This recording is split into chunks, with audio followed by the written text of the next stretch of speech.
ونبينا مولانا محمد وعلى آله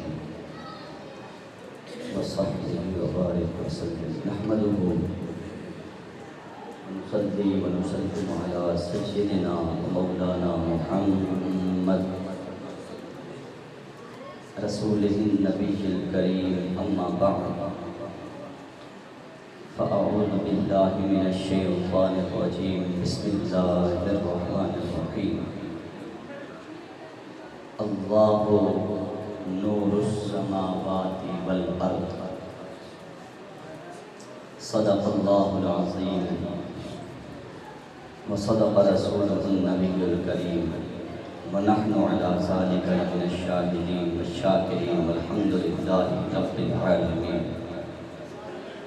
مولاي صل وسلم دائما ابدا على حبيبك خير الخلق كلهم محمد سيد الكونين والثقلين والفريقين من عرب ومن عجم بلغ العلا بكماله كشف الدجى بجماله حسنت جميع خصاله صلوا عليه وآله وأصحابه وسلم تسلیما۔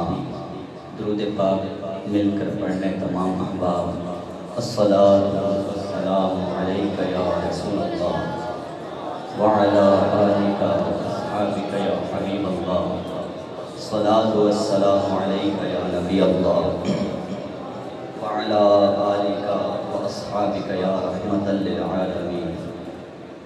سرور کہوں کہ مالکو مولا کہوں تجھے،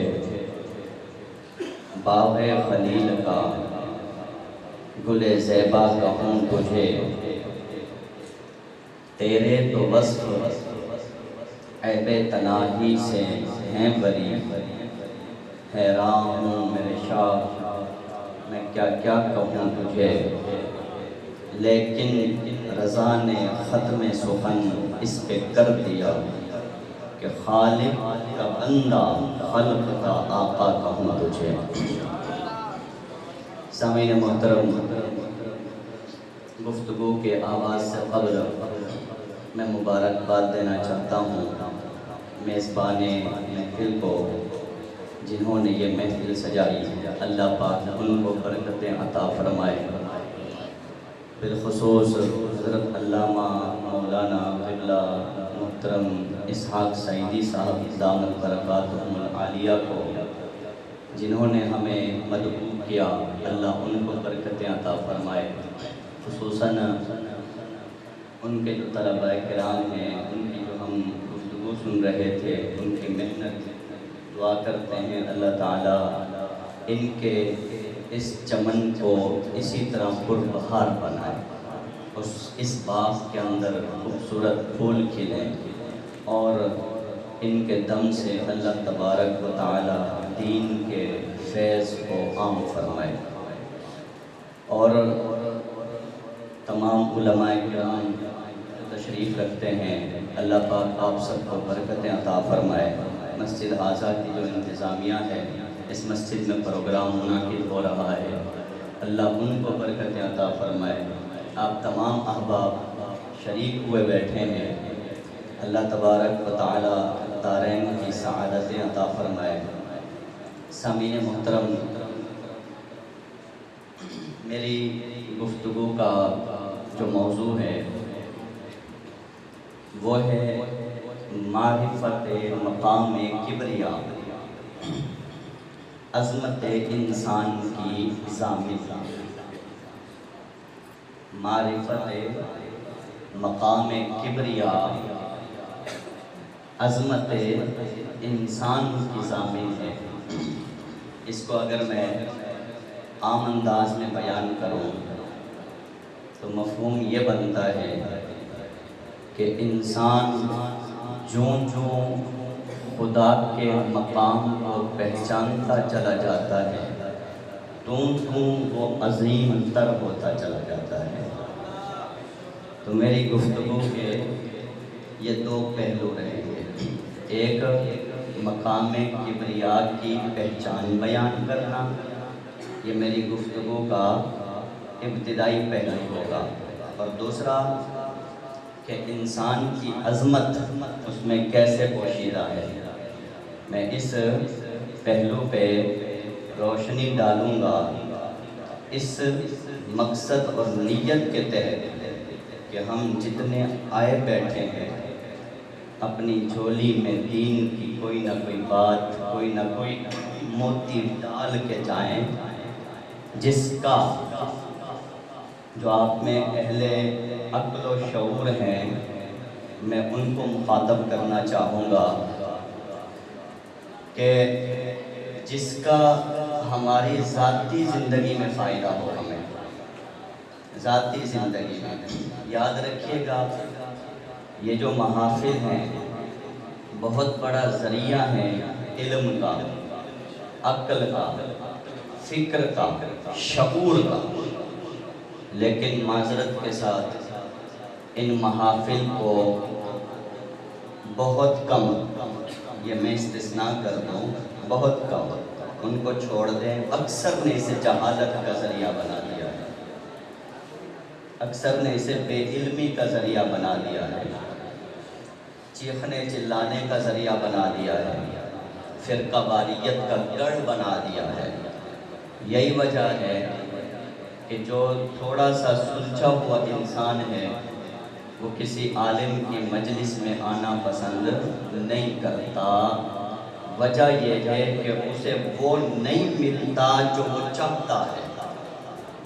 یہ ذہن میں رکھیے گا، انسان، آج کا انسان جو چاہ رہا ہے اسے وہ، میں بہت سنبھل کے بولوں گا، آپ علماء کرام تشریف فرما ہیں،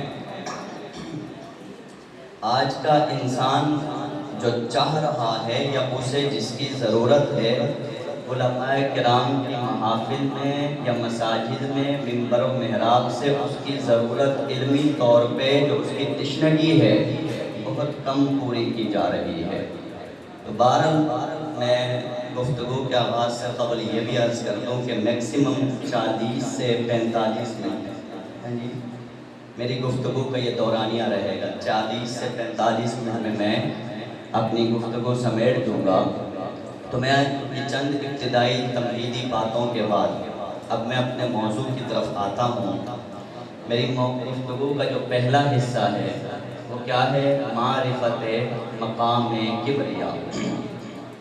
سامعین محترم، انسان جس ماحول میں رہتا ہے، جہاں رہتا ہے، اس ماحول کا اس کے اوپر لازمی طور پہ اثر وارد ہوتا ہے، ماحول کا وہ اثر لیتا ہے، جہاں پہ وہ رہتا ہے، جن لوگوں کے درمیان رہتا ہے، لوگوں کی نفسیات اس پہ اثر انداز ہوتی ہے، لوگوں کی افکار اس کی فکر پہ اثر انداز ہوتی ہے۔ اب جس ماحول میں، جس معاشرے میں، جس سوسائٹی میں، یہ جو مائک والے بھائی کی گزارش ایکو بند کر دیں، بیس بڑھا دیں، ریپیٹیشن بھی بالکل ختم کر دیجیے گا۔